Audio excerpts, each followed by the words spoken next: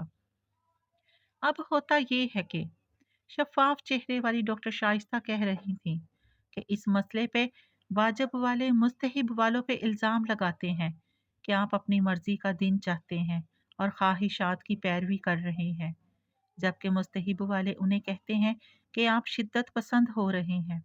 الزامات کی اس جنگ میں لڑکیوں کے پاس بہانہ آ جاتا ہے کہ انہیں حجاب کی ضرورت نہیں ہے، وہ ایسے ہی ٹھیک ہیں، کیونکہ یہ تو ثابت ہی نہیں ہے کہ اسلام میں چہرے کا پردہ ہے بھی یا نہیں، جبکہ یہ غلط تاثر ہے۔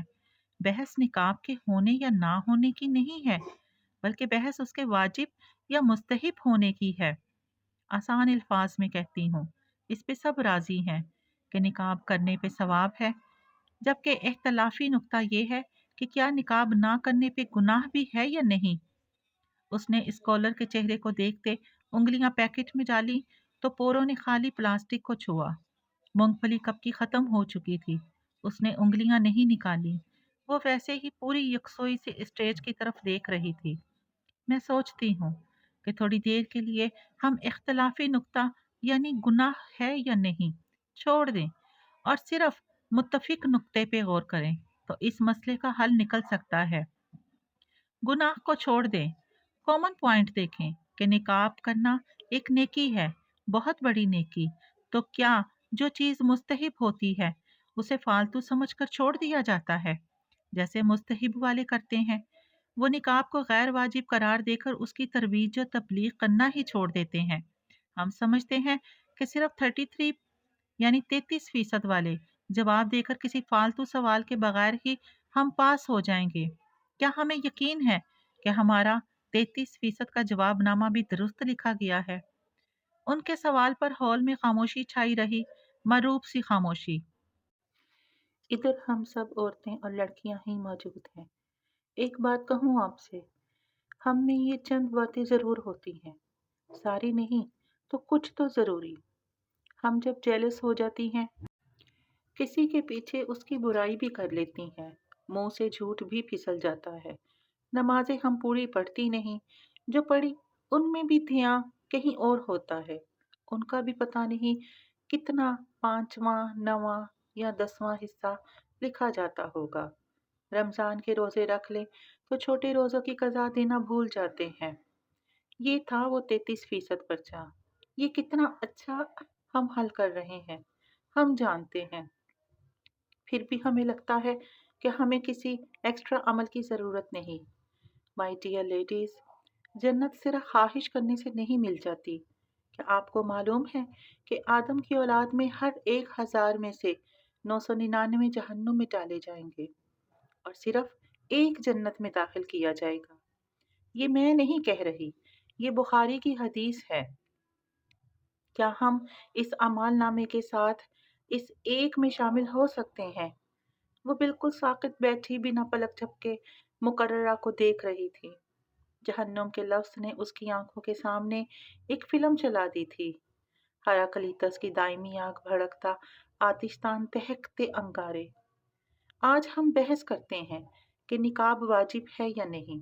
میں سوچتی ہوں کہ کل کو قیامت کے دن جب ہم ایک ایک نیکی کی تلاش میں ہوں گے، تب ہم شاید رو رو کر کہیں کہ آخر اس سے کیا فرق پڑتا تھا کہ حجاب واجب تھا یا مستحب؟ تھا تو نیک عمل، تھا تو ثواب ہی نہ، تو ہم نے کیوں نہیں کیا؟ انہوں نے رک کر ایک گہری سانس اوپر کو کھینچی۔ یقین کرے، میں واجب والوں اور مستحب والوں کسی کی حمایت یا مخالفت نہیں کر رہی۔ میں بس ایک بات کہہ رہی ہوں کہ حجاب کرنا نیکی ہے، سو چاہے آپ اسے واجب سمجھ کر کریں یا مستحب سمجھ کر، اسے کریں ضرور اور اسے پھیلائیں بھی ضرور۔ ہمارے جھوٹ، خیانتیں اور دھوکے ہمارے لیے جو آگ تیار کر رہے ہیں، اس سے دور ہونے کے لیے جو کرنا پڑے کریں۔ اور ایک آخری بات، وہ پھر سانس لینے کو رکی۔ ہال میں اسی طرح مکمل خاموشی تھی۔ آپ حجاب کے جس بھی درجے پر ہوں، صرف اسکارف لیں یا عبایا بھی لیں یا ساتھ میں نقاب بھی کریں، جو بھی کریں اس پر قائم ہو جائیں، اس سے نیچے کبھی نہ جائیں، اور پھر اس کے لیے لڑنا پڑے تو لڑیں، مرنا پڑے تو مریں، مگر اس پہ سمجھوتا کبھی نہ کریں۔ مجھے نہیں معلوم کہ حجاب واجب ہے یا مستحب، میں بس یہ جانتی ہوں کہ یہ اللہ کو پسند ہے، تو پھر یہ مجھے بھی پسند ہونا چاہیے۔ وہ اسٹیج سے اتری تو حال تالیوں سے گونج اٹھا۔ گرے اسکارف والی اور میرون اسکارف والی دونوں خواتین متفق انداز میں مسکراتے ہوئے سر ہلا کر تالی بجا رہی تھیں۔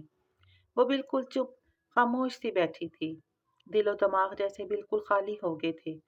جیسے ہی وہ سیاہ عبایا والی ڈاکٹر شائستہ ہمدانی دروازے کی طرف بڑھی، وہ ایک جھٹکے سے اٹھی اور ان کی جانب لپکی۔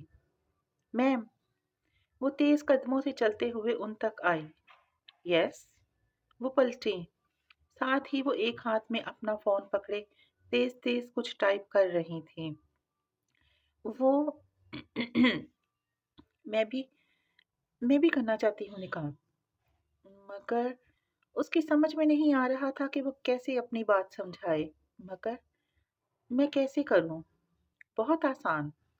ڈاکٹر شائستہ نے موبائل بیگ میں ڈالا اور پھر آگے بڑھ کر اس کے اسکارف کا سامنے کو گرا دیا۔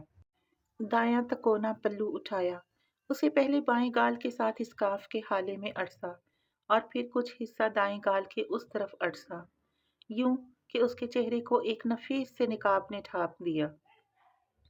بس اتنی سی بات تھی۔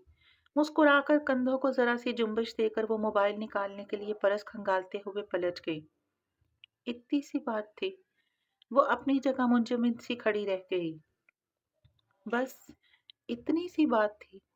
اس کا سانس گھٹا، نہ دل تنگ ہوا، نہ ہی نگاہوں کے سامنے اندھیرا چھایا۔ سب ایسا ہی تھا، بس اتنی سی بات تھی۔ اناتولیا کے بازار میں چہل قدمی کرتے، بورسل کی نشست سے کھڑکی کے باہر دیکھتے، سبانجی کے کیمپس میں واپس بس سے اترتے، ہر جگہ اس نے لوگوں کو، دیواروں کو، مناظر کو کھوجنے کی سعی کی۔ کیا کوئی فرق پڑا تھا؟ مگر اسے احساس ہوا کہ سب ویسا ہی تھا۔ اس میں ہمت نہیں تھی کہ وہ ڈاکٹر شائستہ کا پہنا یا نقاب اتار سکتی، سو وہ استنبول میں اسی نقاب کے ساتھ لمحے بتاتی رہی۔ پر کہیں کوئی گھٹن، کوئی تنگی نہ تھی۔ انسان دنیا اپنی آنکھوں سے دیکھتا ہے، نہ کہ ناک، رخسار، ٹھوڑی یا پیشانی سے، سو ان کے ڈھکے ہونے کے باوجود منظر وہی رہتا ہے۔ پھر کیسی پریشانی؟ لیکن پھر بھی اسے عجیب سی خفت ہو رہی تھی۔ باوجود اس کے حالے کا انداز ویسا ہی تھا جیسا پہلے تھا۔ ڈروم کی سیڑھیاں چڑھتے ہوئے اسے حسین اور معتصم اترتے دکھائی دیے۔ حسین بس لمحے بھر کو ٹھٹکا تھا، پھر دونوں مسکرا کر سلام کرتے نیچے اتر گئے۔ سب پہلے جیسا تھا۔ اے نبی صلی اللہ علیہ وآلہ وسلم، آپ صلی اللہ علیہ وآلہ وسلم کہہ دیں اپنی بیویوں سے اور اپنی بیٹیوں سے اور اہل ایمان کی عورتوں سے کہ وہ اپنے اوپر اپنی چادریں لٹکا لیا کریں تاکہ وہ پہچان لی جائیں اور وہ ستائی نہ جائیں۔ بے شک اللہ بخشنے والا مہربان ہے۔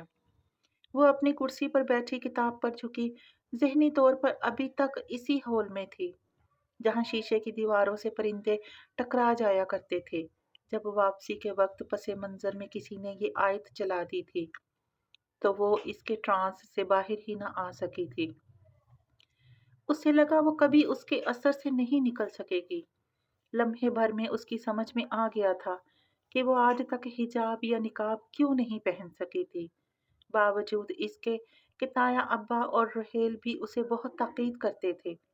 وہ یہ نہیں کر سکی، اس لیے کیونکہ انہوں نے ہمیشہ اپنی کہی، کبھی اللہ کی بات سنائی ہی نہیں، جبر کی طرح اپنی بات مسلط کرنی چاہیے۔ اور اکثر باپ بھائی یہی تو کرتے ہیں، اپنی ہی کہتے رہتے ہیں، پھر شکایت کرتے ہیں کہ بچیاں مانتی کیوں نہیں ہیں۔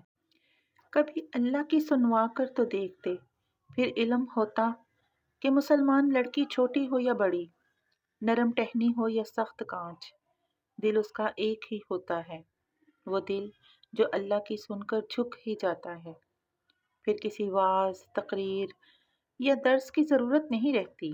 ایک آیت، ایک آیت زندگی بدل دیتی ہے، بس ایک آیت۔